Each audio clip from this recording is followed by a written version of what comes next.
it's Philippi, and welcome to part one of my three-part video series on how to use your mind to heal your body. I'm really excited to share all this with you because we know so much now about the brain and how it affects the body, and we can use that information to positively affect our physical health and well-being. So let's start with a look at the scientific research that tells us a bit about how all this works.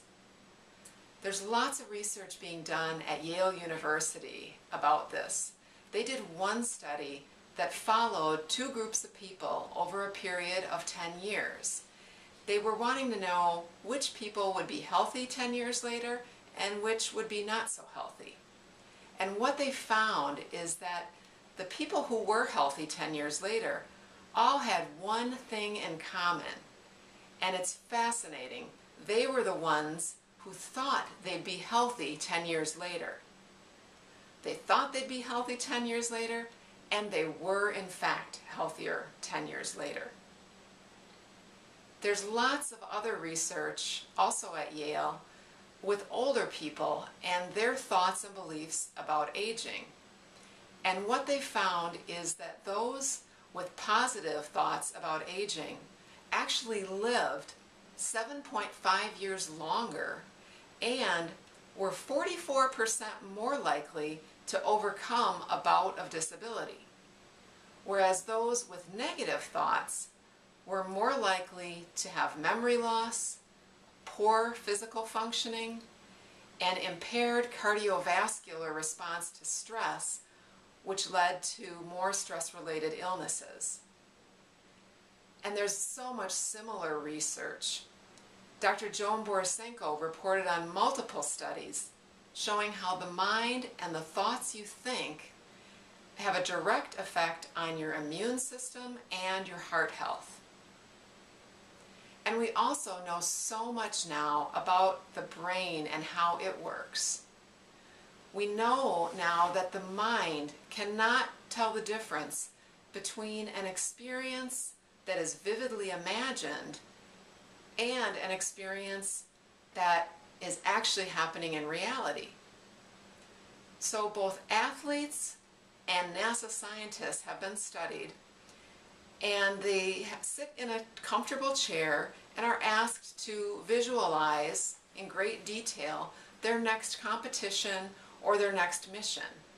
And what they have found through brain monitoring is that the very same neurons in their brain fire up when they're imagining the experience as when they're having the experience.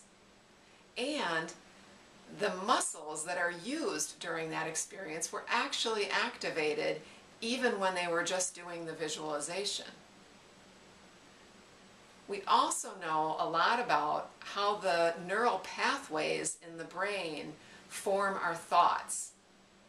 So what happens in the brain when we have a thought is that a bunch of neurons in the brain come together and they create a neural pathway. And what happens when we think the same types of thoughts again and again, such as worry or negative thinking about our health or about illness or a physical disease, when we do that repeatedly, what happens is these neural pathways actually become automatic, and it literally becomes hard for the brain to think otherwise. But we do know that when we intentionally put our attention on creating different thoughts, that we can, in fact, create new neural pathways. So what does all this neuroscience research mean to you? Well, if your thoughts can create real physiological changes in your body, and your mind doesn't know the difference between what's happening in reality and what's happening in your mind, then you can affect the physical health of your body by consciously using your mind. And if you can do that in ways that create new neural pathways, then you can actually create long-term results with your physical health and well-being by using the power of your mind. Now this leaves many possibilities. This leaves amazing possibilities for how we can intentionally use our mind. So next time, I'll talk about some tools and techniques that you can use to start directing your mind and creating these new neural pathways. I'll also share with you my personal healing experience, healing myself from chronic back pain. Thanks for joining me, and see you soon.